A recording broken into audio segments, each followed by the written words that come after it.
Hi, my name is Dave. I'm your host. You're listening to The Last Podcast, where the first shall be last and the last shall be first. If this is your first time listening, welcome. And if you're returning, welcome back. I really appreciate you listening, and I hope you continue to find tips, ideas, and value from listening to this podcast. Have you ever been in a storm in your life? I mean, even a regular storm, a rainstorm, a tornado, any kind of storm. I want to tell you about Jim and Janice's story real quick because of a storm when they lost everything. It was Friday night and Jim couldn't wait to get home. You know, he wanted to kick back a few beers and relax. And he thought to himself, tomorrow's Saturday. I could sleep in. Janice had been Jim's wife for about 14 years. They've been married right out of high school and they loved each other dearly, as far back as they could remember. Janice, on the other hand, she wasn't home yet. And she worked at an accounting firm and had decided to pick up pizza for the family. Janice and Jim had 2 children, Jason 8 and Ashley 5. As Jim opened his first beer at the kitchen counter, he took one sip and stared at the electric bill that he actually brung in. He noticed that the bill was $30 higher than last month, and he just rubbed his forehead and it exhaled slowly. Something had to change. The bills were increasing every year. The children were growing. The bills were growing with the children, but their wages wasn't. He stared through the kitchen window into the darkening evening and thought about how little it made sense to him. I mean, the property taxes were increasing every year. Inflation kept climbing. Groceries cost more. Gas costs more. Everything costs more. Yet his annual salary remained almost the same. In the last 8 years, he has received $2 raise. That raise had been swallowed up whole by the rising cost of everything else. He felt as though he was running on a treadmill and never arriving. His thoughts were interrupted when Janice walked in with the pizza. Jim noticed right away that she was wet and the pizza box that she was holding was wet as well. And he said, "Is it raining outside?" Janice set the box down slowly, carefully on the counter, and she brushed her damp hair away from her face. "Yes," she said, "and it came out of nowhere, Jim." Jim frowned and walked over to the front window, and the sky was no longer simply dark. It looked bruised. It looked angry. And the wind had this strange sound to it, a low moaning whistle that seemed to move through the neighborhood instead of around it. Jason and Ashley came running in from the living room saying, "Pizza!" Jason shouted. Ashley clapped her hands. "Can I have 2 slices, please?" Janice smiled, but it was distracted. "Wash your hands first." The lights flickered once, then twice. Jim looked toward the television in the living room. The program had been cut suddenly to a weather bulletin. The meteorologist on the screen no longer wore that calm smile of routine forecasting. His face was tight, serious. Behind him, the radar glowed with violent red colors. "This is an urgent weather update," the man said.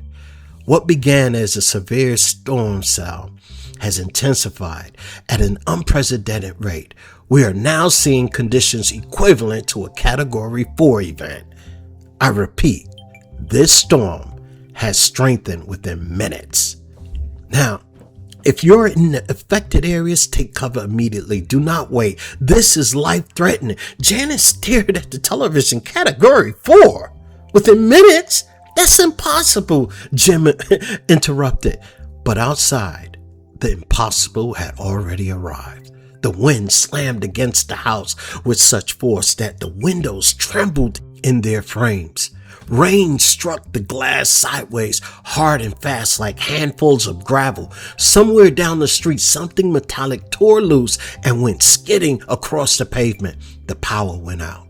The house fell into darkness. Ashley screamed. Janice grabbed her at once, pulling her close. Jim scooped up Jason by the shoulder and said, trying to keep his voice steady, "Bathroom, now. Everybody in the hallway bathroom." The family rushed down the hall as the storm roared around them. Jim barely got to the bathroom door shut before the crash exploded from the outside of the house. Something had hit the roof or gone through it. The sound came next didn't sound like weather anymore. It sounded like the world coming apart. Janice sat on the floor of the bathroom, wrapping Ashley in her arms. Jason pressed tightly against Jim, his eyes wide and terrified. "Dad," he whispered, "are we gonna be okay?" Jim looked at his son. He wanted certainty. He wanted to speak with the authority of a father who can hold back storms with his bare hands. But all he had was honesty and faith. "We stay together," he said. "We stay low, we pray, and we make it through 1 minute at a time." So that's what they did, 1 minute at a time. The walls shuddered, the glass shattered. Somewhere in the house, water began to creep under the bathroom floor. The sound of splitting wood echoed overhead, followed by a deep crash that shook the floor beneath them. Ashley cried into Janice's chest. Jason buried his face into Jim's arm. Janice, though pale and frightened, kept speaking softly to the children. "Breathe, baby, breathe. Mom's right here. Dad's right here. We're together." Jim reached for her hand in the darkness. Then, as suddenly as it erupted, the worst of it passed. Now, all at once, not with silence, but the violence began to move further away. The roar became a howl, then a groan, then the heavy drumming of rain. For a few moments, no one moved. Jim finally stood, every muscle stiff, and opened the bathroom door. And what he saw looked unreal. The living room ceiling had partially collapsed, rain pouring into the house through jagged openings in the roof. The front window was gone. Their couch was gone. Their roof and everything else, the installation, sunken into the living room and broken wood everywhere. The kitchen floor was covered with shattered glass and water.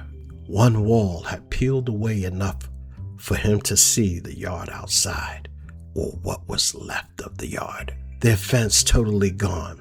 The large tree split in half and crushed one of their cars. The second car had shoved sideways into a ditch by floodwater and debris. The swing set that Jason and Ashley had played on no longer existed, could no longer be seen.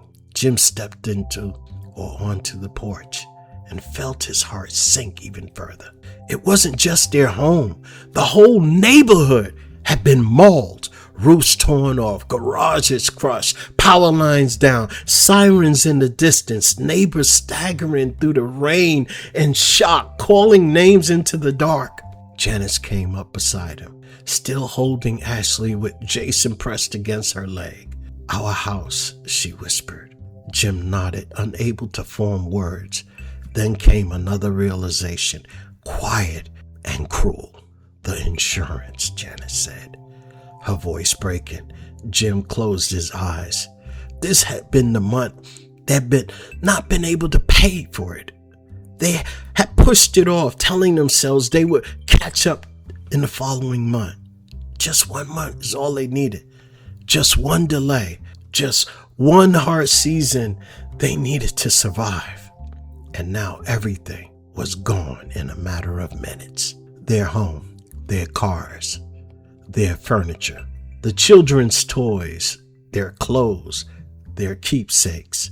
The life they worked so hard for scattered like matchsticks in the rain. For a moment, Jim felt something dangerous rise in him. Not panic, not grief exactly, but the crushing temptation to believe that this was the end of them, that all that pressure, all the strain, all the years of barely keeping their heads above water had finally won. But then Ashley stirred in Janice's arms. Jason looked up at him. Janice was standing there, so exhausted, scraped along one arm, but alive. Alive. Jim looked down at the blood running in a thin line from the cut on his hand. He looked at the bruises formed on Jason's knees. He looked at the scrape on Ashley's cheek and the tear in Janet's sleeve. A few scrapes, a few bruises, and all four of them breathing. He swallowed hard and said one thing that mattered in that moment. We made it. Janice looked up at him in tears. Yes, she said, we made it. That night, they were taken to emergency shelter set up at a nearby church. The children were wrapped in donated blankets. Someone handed them dry clothes. Another family shared snacks. A volunteer brought Ashley a stuffed bear with one eye missing, and she held on to it like it was treasure. Jim sat on the folding chair, exhausted beyond words, watching his children drift to sleep side by side. Janice sat next to him, her shoulder leaning into his. For a long time, neither one of them spoke. Finally, Jim said, I kept thinking tonight about the bills, about how trapped I felt, like life was closing in on me. Janice looked up quietly at him. And then this happened. He said, and I realized something. We can lose the house. We can lose the cars. We can lose things, but we can't lose ourselves. We can't lose our minds. We can't lose our faith, our willingness to keep going. And if we do, then we're finished. Janice took his hand. We start again, she said. Jim nodded slowly, yes, but this time with our eyes open. The weeks that followed were hard in ways neither one of them ever imagined. Forms to fill out, temporary housing, borrowed clothes, rides from friends, long calls to agencies, long talks late at night when the children were asleep. There were moments Jim felt ashamed, moments Janice cried in private, moments when the future looked like a mountain too steep to climb. But something had changed in them. They stopped living as if survival alone was enough. They began to assess, really assess, where they are right now. They started asking powerful questions. What do we have left? What skills do we have? What help can we accept? What needs to change? What can no longer be ignored? Instead of pretending things would somehow work themselves out, they made a plan, a real plan. They created a bare bones budget and cut every non-essential thing. Janice took on freelancing bookkeeping at night for a season. Jim started looking for better paying work instead of settling for the comfort of what was familiar. They built an emergency fund, even if it started with small amounts. They promised each other they would never again postpone what protected their future. They learned that being hopeful did not mean being passive. It meant facing reality with courage and moving with purpose. And perhaps, most importantly, they changed the way they spoke over their own lives. Not, we're ruined, but we've survived. Not, everything is over, but we're rebuilding. Not, why did this happen to us? But, where do we start and where do we go from here? Months later, standing in the lot where their damaged house was once stood, Jim looked over and the new foundation was being poured. Jason was tossing pebbles into the dirt. Ashley was laughing at something Janet said. The wind moved gently across the property. No sirens, no terror, no collapsing skies. Just the family still standing. Jim slipped his arm around Janice and said, I used to think a plan was only for people trying to get ahead. Janice smiled and asked him, what do you think now?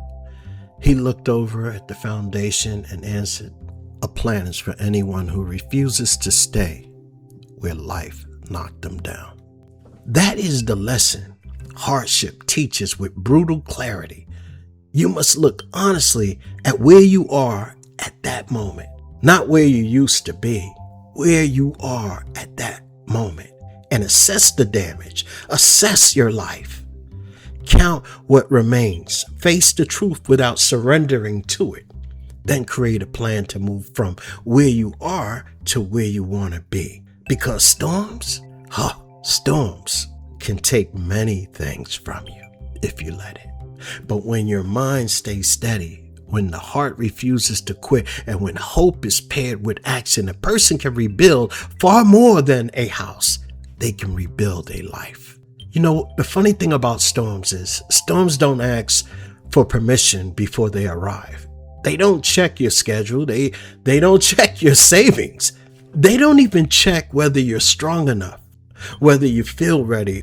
Is this storm going to be all that I can handle? It doesn't look at any of those things. It just arrives. It just shows up. Sometimes when you least expect it, and sometimes you might have a hint in your life that maybe something is coming. But hear this with clarity. The storm may not touch your house. It may not even touch your finances, your plans or peace, or even your confidence. It may touch all those things at once, but it doesn't have to be the final say over your future, over your life. What matters most is not what you've lost, but what you have left and what you can build from this point on. If you are still here, if you can still breathe, you can think, you can pray, you can stand, or you can take more than one step, then your story is not over. Life will sometimes force you to stand in the middle of broken pieces and decide, what kind of person are you going to be next? We already know what kind of person you was.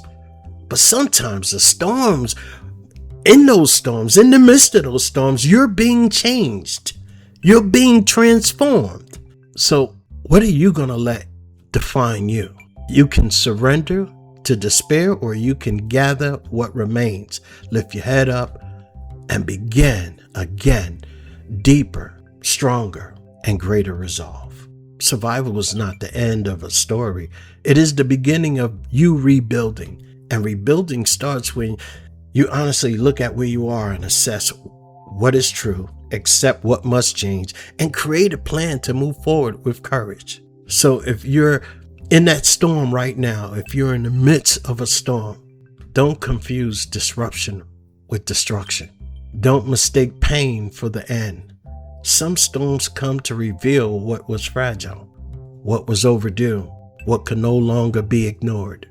But they also reveal something else: your strength, your faith, your resilience, and your ability to arise above all else. You may have lost much, but as long as you have not lost your mind, your will, your hope, your faith, you still have something powerful to build with. Start there. Start with the truth. Start with gratitude. Start with a small next step. And trust that even after the fiercest storm, there is still a path forward. My name is Dave. You're listening to The Last Podcast. Hey, do me a favor, like this podcast, and do me a favor, subscribe. I thank you so much for listening, and I wish you have a fantastic evening. So long.